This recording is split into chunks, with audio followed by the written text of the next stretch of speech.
That's right, back and better than ever, baby. This week, I'm gonna do a teriyaki glazed fried chicken.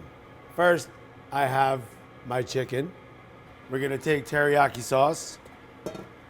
We're gonna take our hot chili sauce, depending upon how hot you want it. That's how hot you make it. We're gonna take some oyster sauce. That's gonna give us some body and some salt. And then last but not least, we take a little sweet chili paste. And that's gonna give us our ginger, our garlic, our sweet. How sweet do you want it? That's how much you put in it. Then we're gonna take our whip.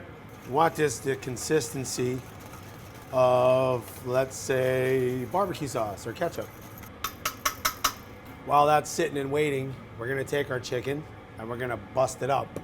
I'm gonna put a glove on.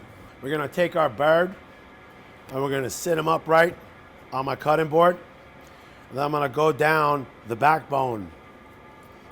I'm gonna cut the backbone out on both sides. See, just like that. Little extra skin, take that off. And then, while that's exposed, right down the center, we're gonna bust right through the breastbone. Cut that in half. Now we got two pieces. Then we're gonna take and separate the breast. I'm gonna keep the wing on it. I'm gonna separate the leg from the thigh. If you get right between the bone, you'll see how easy it is. Just like that. Keep some skin on.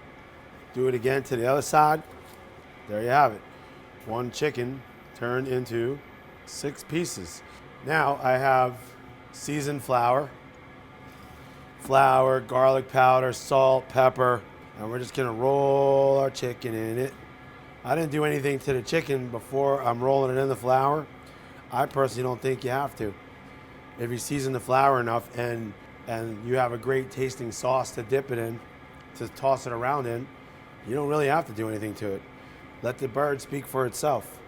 Just make sure you coat the whole thing. We want enough flour on the whole bird because we don't want to expose the meat. It'll burn in the fryer later. I got my fryer later or your fry pot at home set to 325 because these pieces of chicken are this size, are large. It's gonna take a little while to cook, about 15 minutes or so, 20 minutes. And we don't wanna burn it while we're cooking it. I'm gonna put the chicken in the fryer later right now.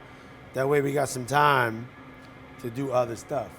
I'm gonna put the dark meat in one and the white meat in the other, just because every piece of chicken parts have different cooking temperatures, cooking times, I should say. All right, we're gonna let that go. We'll catch up to you in a little while. How do you know when the chicken's ready? Chicken's floating. Oh yeah, look at that. Crispy fried chicken. Woo! That is a beautiful thing, boys and girls and children of all ages. Now, while that chicken's hot, we're gonna take our bowl of teriyaki and we are going to dip our chicken in it. Give it a little shake, give it a little turn. Want to get all that good stuff on it. The flour that we put on our chicken is helping all this teriyaki sauce to adhere to it. And that's what we're looking for. We're gonna let that sit for just a sec while we walk around the kitchen. Make some noise, make some music, and then we're gonna put it on a plate. Don't worry, I didn't forget about the breasts. I'm gonna get them in a sec. Just I don't have room for it all in just one bowl.